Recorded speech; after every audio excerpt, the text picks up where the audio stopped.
Hello and welcome back to This Board Game Life. My name is Mark, and I'm here to do my month in review for September 2025. For the month of September 2025, I did play 23 different games, and I'm going to try to go through them. I said briefly in August, and the video went almost an hour. I'm going to try to go through a little quicker today. I need to make this a little bit of a shorter video and not ramble so much. So I'm going to just try to, I think I'm just going to not talk about designers, publishers, just say the name of the game, just whether I liked it or not, or what I liked about it. I'm going to try to focus for this view. So we'll see how this goes. This should not be another hour long. But before we get started, please hit that like, hit that subscribe button, hit that bell icon, and let's get to the month in review. All right. So the first thing I did get to play, I played this twice in September, is Fresco. This is a fantastic game. I love that the whole putting your you got so many workers, and depending on who gets to go first, they decide when they're going to go during the day, when they're going to wake up. There's advantages to going later, but there's advantages to going early because you get to go first. So, and then you got this little hidden screen and you're hiding your workers and where they're going to go on each action, and then so when everyone reveals that, that's really everyone's looking like, oh, who's going to, oh, they skipped that step, yes, now that means I'm going to be first there. So Fresco is just a really fantastic game that I really enjoyed playing, and I first time I ever played it was in September, and I enjoyed it so much I got to play it again. So next, played some more Shadowhunters. We played this last month. I got to play it again in September as well. A great deduction game. You're trying to figure out who is what and who's your teammate and who's against you. Who do you got to kill off? And it's a great social deduction game. Absolutely enjoy Shadowhunters. Next is The Gang. This is Texas Hold'em poker, but cooperatively. And I don't like poker, but this is a really fun game. I really do enjoy this cooperative version of trying to play Texas Hold'em. All right, next, I Made You a Mixtape. This is a new game that I just got from Mike DeLisio and Dan Hughes. So if you know Mike DeLisio, he's from the Dice Tower. This is a fun game. It took me back to the 80s and 90s with the music and different things, but you're trying to, again, I'm starting to ramble off. I don't want to talk about what you're doing, but I had a lot of fun. You can play this solo, which is what I did. I have not played this yet in a group. It's something I don't know. My group probably won't like it. It's a little too light. It's a very light game, so I might have to play this with family. Like when my kids come back for Christmas, I think they'll enjoy this. But I Made You a Mixtape is a fun game. All right, next I got to play from 25th Century Games. There's going to be quite a few of their games on this list this month because I got a crowdfunding project that I backed, and there was like 4 things. Plus, I think I picked a few up at Gen Con that I finally got to play. So, but Liar's Dice is one of them, and I really do enjoy this. I'd never played Liar's Dice before. This is a fun, quick game. You can play in as little as like 15 minutes. You can play up to 10 players in this, and it's just you're rolling dice and hiding them and guessing how many of that particular face side of the dice would be up with all the dice that are left in the game. And if you challenge someone and you're wrong, you lose your dice. If you challenge them and you were right, then they lose the difference of the dice. So that's how you kind of get rid of people. All right. Also played L.L.A.M.A, the card game, and it's also it might be known as Don't Llama, but cute, fun little card game. Absolutely. This is so easy to play with people of all ages, and it is actually really a lot of fun. So, Don't Llama. All right, next, another 25th Century game, Wine Cellar. This turned out, it's a light game. You can play it with pretty much anybody. I'm not a drinker, and I still enjoyed this game. So, it would have been nice. I think I get the theme. The theme works with the way you're placing the cards, like you're putting your bottles in a cellar and how they sit like that in real life. You're trying to get, you have a person that you are buying wines for this person's wine cellar. They have a certain taste that they like. So you're looking for certain types of wines from maybe certain countries. And then you're scoring them based on where they are in your cellar. It's a very quick game, 20 minutes tops, 1 to 8 players, and is a very, very fun, quick game to play. Next, not a quick game to play, not a light game, but an absolute fantastic piece of just gaming beauty. And this is my father's work. This, you are playing like a mad scientist trying to complete your work, and then but you don't complete it, and you go into multiple generations, like over 3 generations of trying to complete the work that the original scientist was trying to do. And it's a fantastic game. You get to, I mean, it takes a lot of space, but you are working to get these really funny inventions done. It's always fun to read those, but you're trying to get those completed, and you can carry certain things over. You're trying to get knowledge, you're trying to store as much knowledge as you can as well, which helps you in the later generations, because your research and stuff, you can't take everything forward into the next generation. So it's just a beautiful, very well done game. My father's work. Next, oh yeah, Nemesis Retaliation. I got it to the table. Oh man, woo! I had someone tell me this last week. We got to play it again, so I might be taking it to game night this week. I got to see if I can get some people to show up early, because it's a big boy, and it takes a little bit of time to set up, and it takes some time to play. It's got a play time of 2 to 3 hours.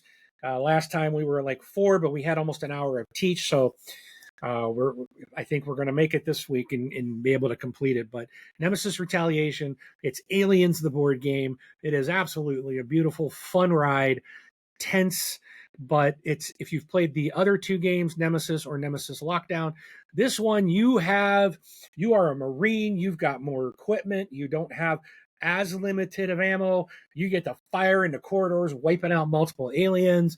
You got to watch your oxygen, you got to get that life support turned on, but it's so much fun. Absolutely just a sweet ride. Absolutely love this game.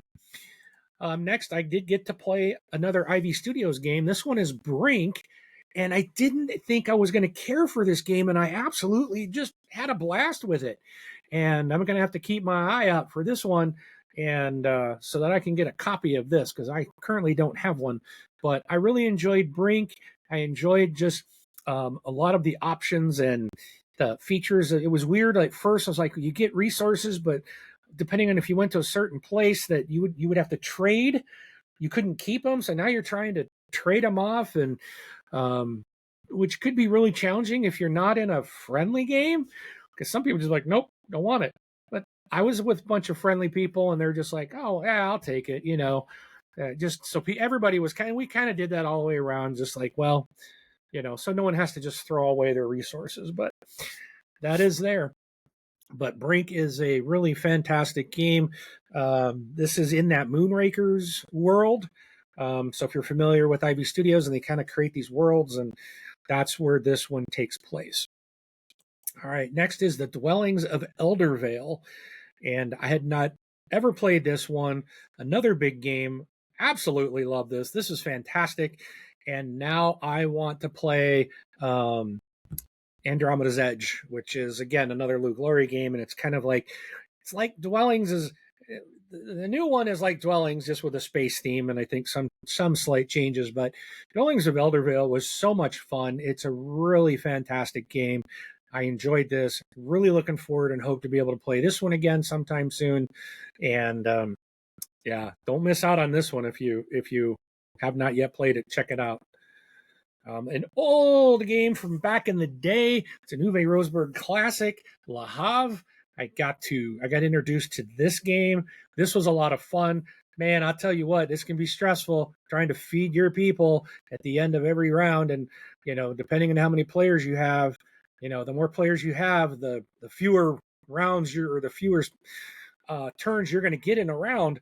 And it really limits you on whether you can feed your people or not. So that was stressful, but overall, it was a really fun game to try to make things work and try to figure out how can I get people fed, but I can still get some buildings built and doing different things. So really enjoyed Le Havre. Next, I got Steampunk Rally Fusion. This is a fantastic game. I had it on my shelf for a while, never had a chance to play it, and then I got this last month. Finally got someone to show me how to play it, and wow, is this fun! It's a racing game, but like you're building your machine and parts. Like you can push it to the point where parts are going to explode off of your machine, and then you can't move as far. You get less options after stuff starts breaking, and it's really cool. It's a fun little game, and I absolutely enjoyed Steampunk Rally Fusion. Next is a solo game, Warp's Edge. This one was a really good solo game. Out of a bunch of the solo games that I've played, I think this one was probably my favorite one I've done so far. I really enjoyed this. This was you're fighting this alien ship, and just you're pulling stuff from the bag, and it's just it was really fun. I really did enjoy this one. I've bought a bunch of different solo games. I don't think solo gaming is for me. I haven't really found something that really catches my interest that's going to keep me just to keep playing.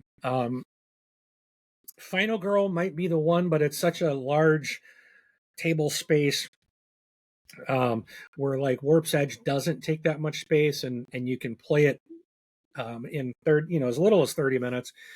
But this one was a lot of fun, and I kind of enjoyed the space battles and trying to figure out what to use and when, and it was really good. So Warp's Edge. Next is again another 25th Century Games Grand Central Skyport.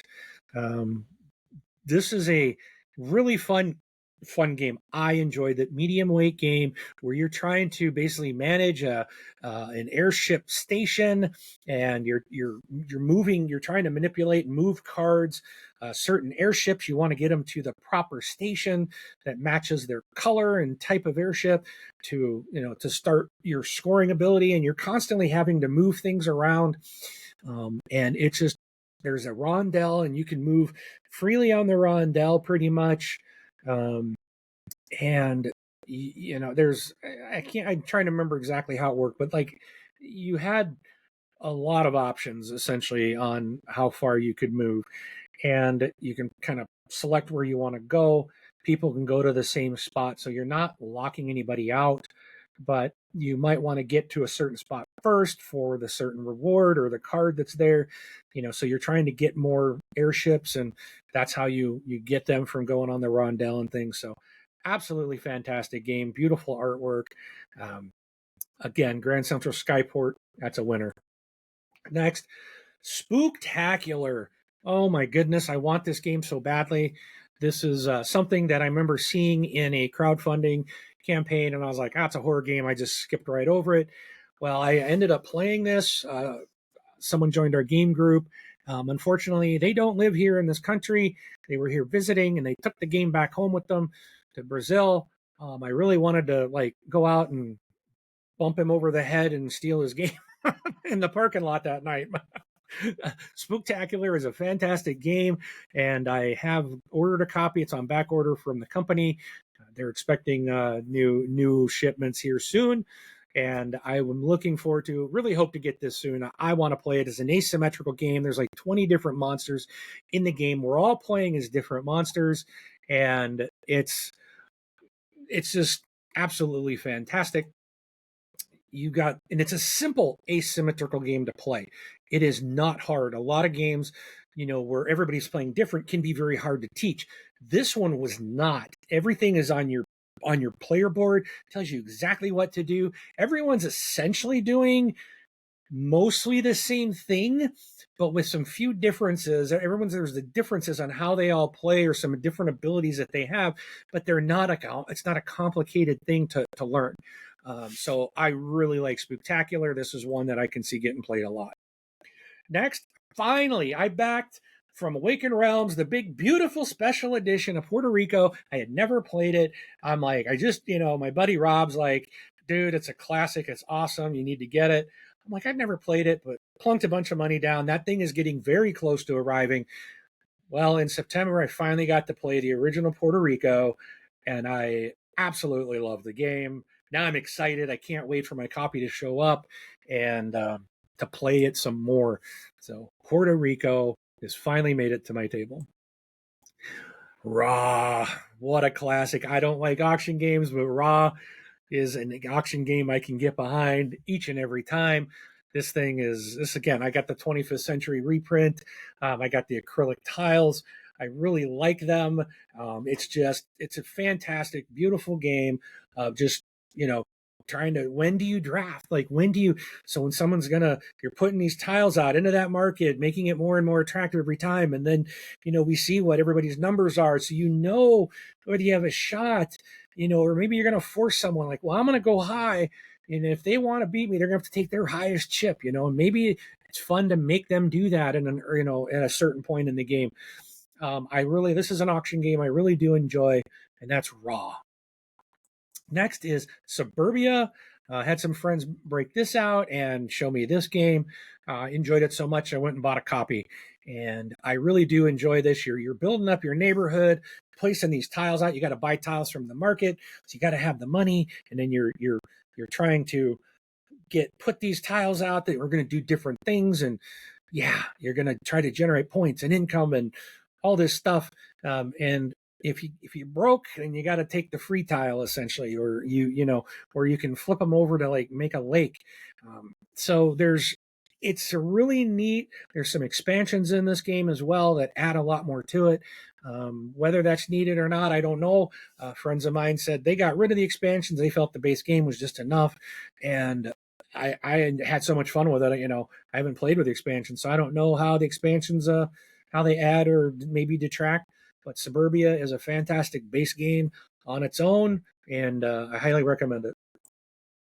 Next, I got a game from Gen Con. Bought some stuff at a booth, and they gave it to me free. It's called Dog Lover from AEG. We played this the other day. It's a cute game. It's a simple game to play, the exception of one rule that can be complicated for some people to understand. So, but it's if you love dogs, there's the whole theming is all around dogs and tricks and these different things, and it's cute. It's a cute little card game. Next is Unlock. We played the Game Adventures. We did the Ticket to Ride one. This was my first Unlock game. I've not done an exit or escape room type of game. This was my first one. I think it might be fine for 1 to 2 players to play something like this. We had 4. You can play up to 6. I just don't know where the fun is when you got too many people. So I was with the group that plays these a lot, so they knew right. Just boom, boom, boom, boom, boom. I really wasn't participating, so it wasn't really fun. But again, I don't think it's not. Maybe solving puzzles and stuff like that is not necessarily my cup of tea, so to say. So I'm not. It's not something I would join. I think I'd rather go do an actual escape room. Would be a lot more fun, maybe. But I think even in that situation, I'd be kind of standing there, letting everyone else solve everything because I don't know. This stuff just doesn't click with me. All right. Next is Istanbul, the dice game. So I did finally get that in. I of course got to play it and ended up back just the other day. You might have seen the video. I did get a copy in, so I did enjoy this. I do like Istanbul, the full blown game, but this is like a quicker, smaller version of it, and I really do enjoy the dice version of this game. I think I probably get this to the table more frequently, but doesn't mean it's any better. It's just probably a little quicker to play and a little easier to play. So, but Istanbul, the dice game. And then the last for the month, Between Two Cities. This is very interesting. It's a cooperative, but it's not. So you are getting tiles, and you're going to choose to put a tile in a city to your left and a city to your right. Well, those cities there, someone else on the other sides are building up that city as well with tiles, and you're kind of working together cooperatively in each town, but at the end of the game you're all scoring independently. So it's really kind of weird how you are working together, but ultimately you might put something in there that helps that person to your left ends up beating you. So it's a very unique game. I did like it. It is a fun game to play. And again, 1 to 7 players, and you can play in 25 minutes. So it does not take a long time. All right, so we are at 20 minutes. I cut this down from the last video in August was 50 minutes for just a few more games. I spent way too much time talking about them. I hope this is a little bit better. I feel it is. I just going through what I played and not taking so darn long. All right. Well, anyways, if you have not yet, we do ask you hit that like button, hit that subscribe button. It is free. And also hit that bell icon so you'll not miss any of our new content. And again, thank you so much for watching and supporting the channel. We'll see you at the table.